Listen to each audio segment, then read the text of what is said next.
Udo.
कस्तो लाग्यो भाइ दाम छ नि हैन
यो चाहिँ कुन चाहिँ कस्टले हो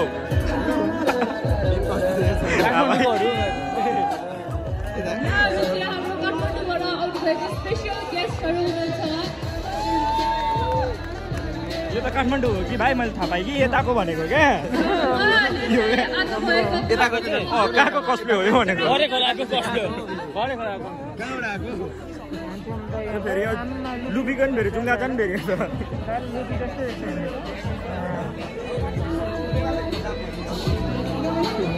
फेरि देवी लजायो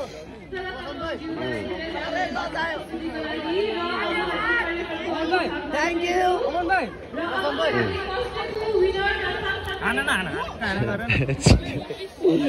भयो मैले घरले बुझिसकेँ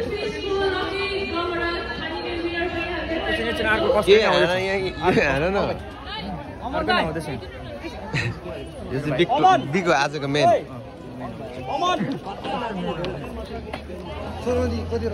आजको मेन भिडियोमा हान्नु अरे क्या ट्याङ्की ट्याङ पोजको पोज दियो अरे उसले सबै त्यहाँबाट स्क्रिनसट हान्छ अरे क्या तिमी चाहिँ पोज मात्रै दियो अरे पोज मात्रै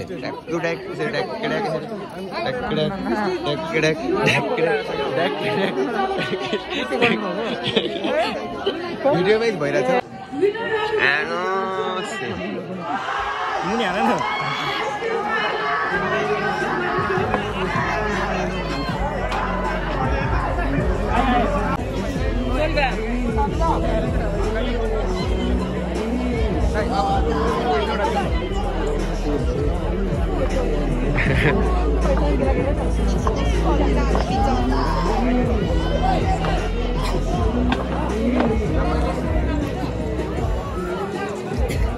कता कता हो चारटै हो कि एउटा दुईटा थियो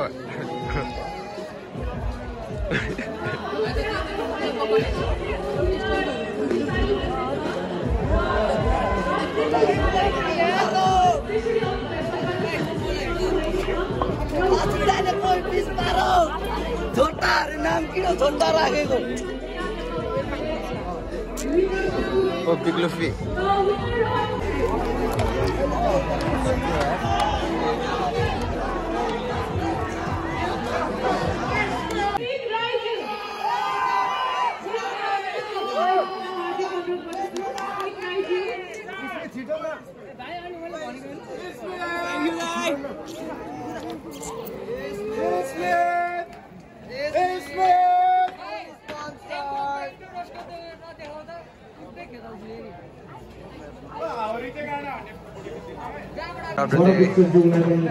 धेरै धेरै धन्यवाद दिन चाहन्छु।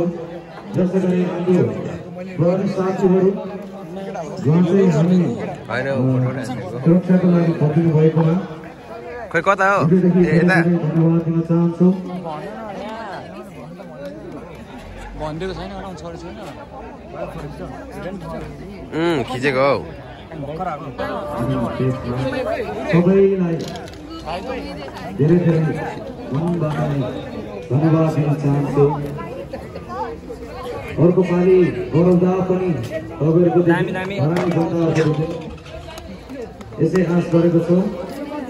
यसरी माया दिइराख्नु होला भन्न चाहन्छु। हाम्रो सबै यो उद्देश्य चाहिँ के हो भने अब नेपालभरि जस्तै कि काठमाडौँमा त भइहाल्यो, चितवन, हेटौडा, विभिन्न ठाउँको नेपालतिर भइरहेर होइन, हाम्रो धरानमा चाहिँ किन नगरौँ भनेर चाहिँ हामीले यो धरानमा पनि एउटा सोच राख्यौँ। हाम्रो यहाँको युवाहरूको लागि उनीहरूको मनपर्ने कुरा होइन, उहाँले गर्नु खोजेको कुरा, उहाँहरूको यो जुन यो कस्प्लेको यो सामानहरू हुन्छ उहाँको हार्डवर्कहरू गरेर चाहिँ उहाँलाई चाहिँ अब प्लेटफर्म एउटा जस्तै भनौँ न, उहाँलाई मनपर्ने कुराहरू गर्नु दिने। अनि साथै साथ अब युवाहरूलाई चाहिँ हामीले के मेसेज दिनु थाल्यो, म पनि एउटा भन्नुपर्दा युवै हो होइन, म पनि युवै हो। मैले चाहिँ के मेसेज दिनु खोजेँ, अब धरान प्रायः जसो हाम्रो अब लागु पदार्थमा धेरै डुबिरहेको छ भनेर नेपालभरि हल्ला छ भनौँ, त्यस्तो छ।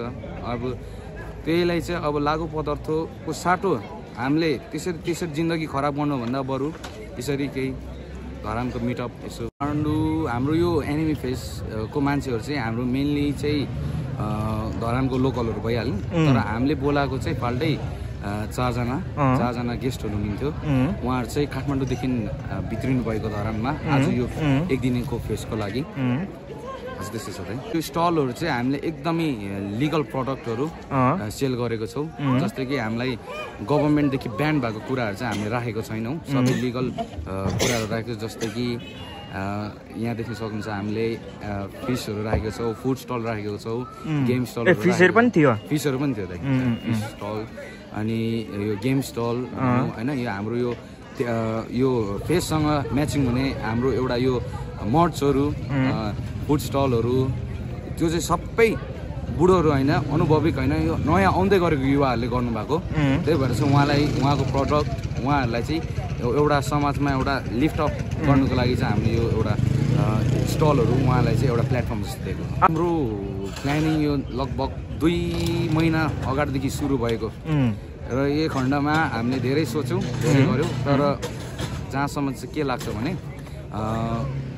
धेरै हाम्रो एक्सपेक्ट चाहिँ थिएन धेरै आउँछ भनेर, तर हामी आज चाहिँ आश्चर्यचकितै भयौँ।